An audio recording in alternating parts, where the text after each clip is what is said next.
Friends, we are studying inner product space. In last lecture, we have defined what is the inner product and inner product space. Also, I have told that if V is a vector space for the field F, then in case of inner product space, the field F is either a field of real numbers or field of complex numbers. Using this, at first we have defined inner product, then inner product space, some result, norm of the inner product, and results on this, Squart's inequality,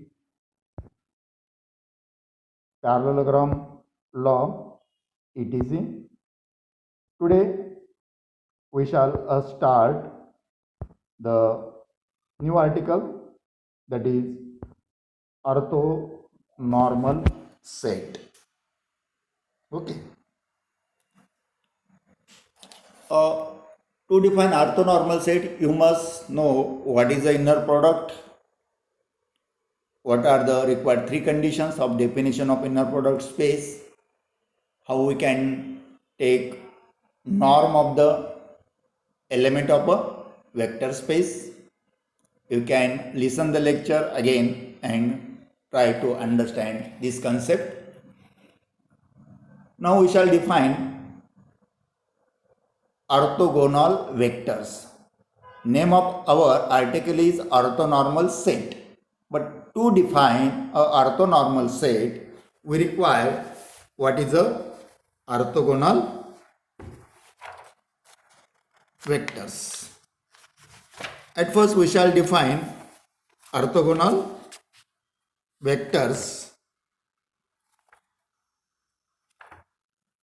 If V is an inner product space over the field F, as V is the inner product space, then F must be a field of real numbers or complex number. If small u and v are the elements of inner product space capital V, then we say that uv is orthogonal to V if inner product of uv is equals to 0. That means when inner product of one element with the other, any other element is equals to 0, then these two vectors are called as a orthogonal vectors. Means when inner product of u with v is equals to 0, then we say that the vector u is orthogonal to v. Okay, means first vector is orthogonal to second. Means we shall consider u and v are the elements of inner product space V, capital V. Then the first element u is said to be orthogonal to second element v if inner product of first element with second is equals to 0. That means inner product of u with v is equals to 0. Now note, if u is orthogonal to v, u is orthogonal to v means inner product of u with v must be equal to 0. Okay. Then taking conjugate on both sides, that means inner product of uv bar is equals to 0 bar. Now if we interchange the places of u and v, there will not be conjugate by the second condition of definition of inner product space. Therefore inner product uv bar can be written as inner product ve, and conjugate of 0 is equals to 0 itself. That means inner product of uv equal to 0 implies inner product of vu also equals to 0. That means the small v is orthogonal to u. That means when we consider u is orthogonal to v, then we get v is also orthogonal to u. That means in general we say that if inner product of u and v is equals to 0, then u is orthogonal to v or v is orthogonal to v u, or in general, u and v are orthogonal to each other. Okay. Now, using this definition of orthogonal element, we shall define orthonormal set. That means our article orthonormal set. If V be an inner product space over the field F, the set of vectors Vi, this is not V1, V suffix I goes from 1 to n, in a inner product space V is called orthonormal set. Then this set Vi is called as an orthonormal set if each V is of length 1. Length 1 means their inner product with itself is equals to 1. That means inner product of Vi with Vi is equals to 1. This is not V1V. V suffix I with I is equals to 1. That is meaning of first condition means here Vi, I goes from 1 to n. That means set is of V1, V2, Vn. This set is called as a normal set if inner product of every element with itself is equals to 1. That means inner product of V1 with V1 is equals to 1, inner product of V2 with V2 is equals to 1, and continuing like this, inner product of Vn with Vn is equals to 1. And second condition tells us that for I is not equal to j, inner product of Vi, Vj equals to 0. Means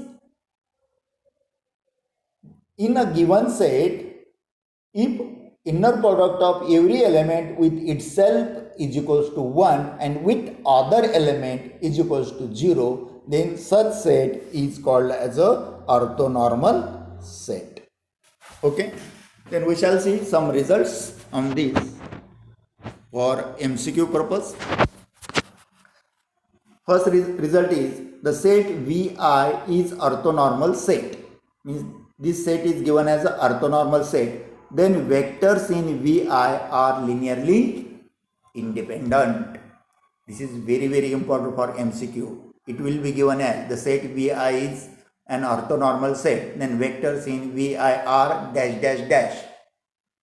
Then alternatives will be given as linearly independent, linearly dependent, or any other. And then you have to consider the answer as a linearly independent. And second result is if W is equals to alpha 1 V1 plus alpha 2 V2 plus on alpha n Vn, then inner product of alpha I, then alpha I is equals to inner product of W with Vi. Okay, here I goes from 1 to. Then one more result. Look here. If V1, V2, Vn is a orthonormal set. This is given as a orthonormal set. That means what is given to you? Inner product of every element of this set with itself is equals to 1. That means every element is of length 1. And inner product of every element with other. That means inner product of V1 with V2 is equals to 0. Inner product of V1 with V3 is equals to 0. Like this. And if W is an element of vector space V, capital V, then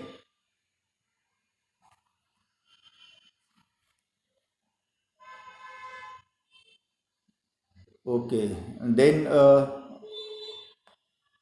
we can see this result, but which cannot be asked for MCQ. Therefore, we shall neglect this.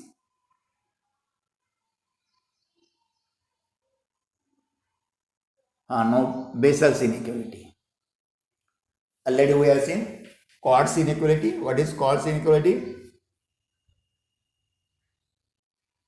Mod UV square is equals to less than, not equal to, less than or equal to mod of inner product of U into inner product of V. And now Chord's inequality, Bessel's inequality is if W1, W2, Wn is a orthonormal set. Again, remember that orthonormal set means inner product of every element of this set with itself is equals to 1 and with other element is equals to 0. Then summation I goes from 1 to m, inner product of wv, its modulus whole square. It is not only w comma v, it is the inner product wv, its modulus whole square is less than equal to norm of v square. This inequality is called as a Bessel's inequality. Now, student, you have to identify the inequality.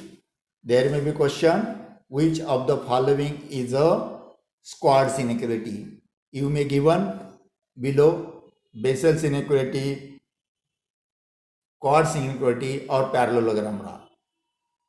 We have to choose which is a Bessel's inequality, which is a Squart's inequality, or which is a parallelogram law. You have to remember these three cases.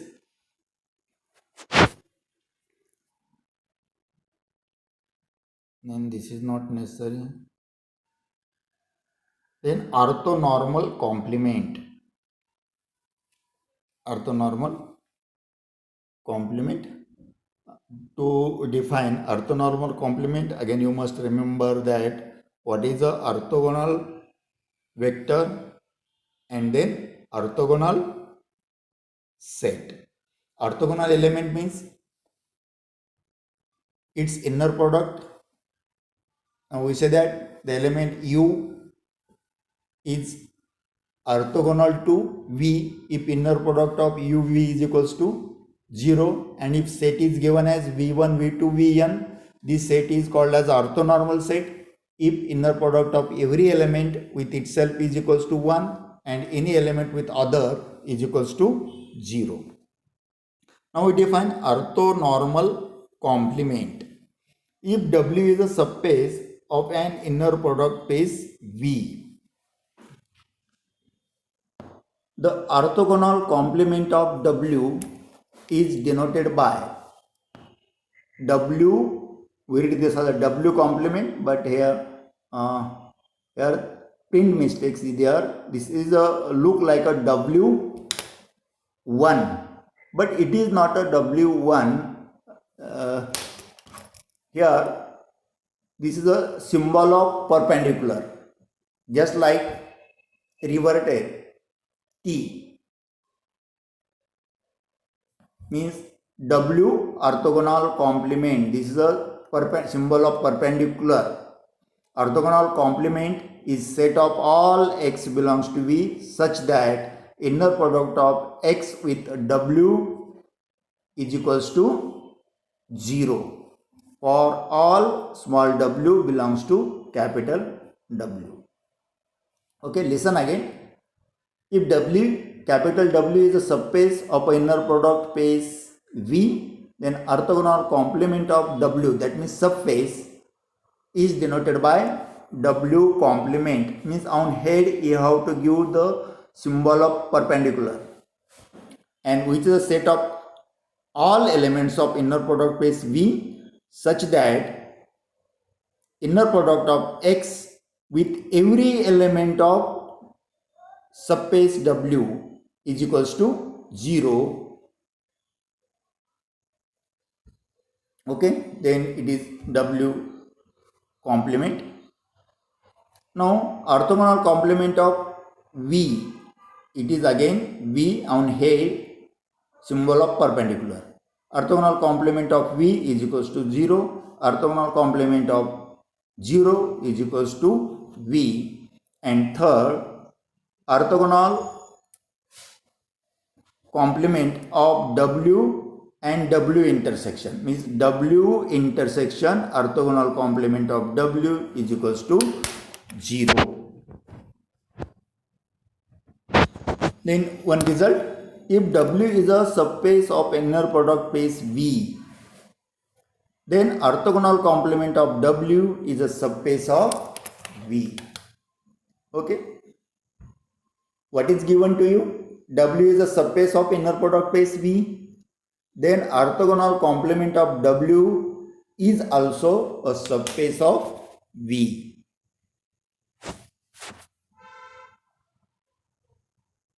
Then next result, if V is a finite dimensional inner product space and if W is a subspace of V, then V is equals to W plus orthogonal complement of W. This is not W1, it is a symbol of perpendicular on head of W. Means V is equals to W plus orthogonal complement of W.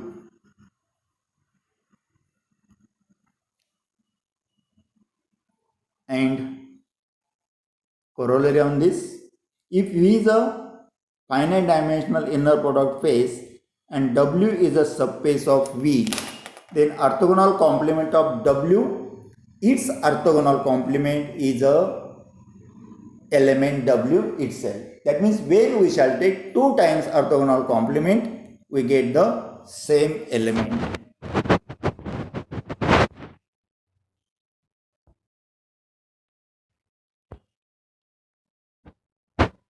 Okay, with this we shall stop our today's lecture. Thank you.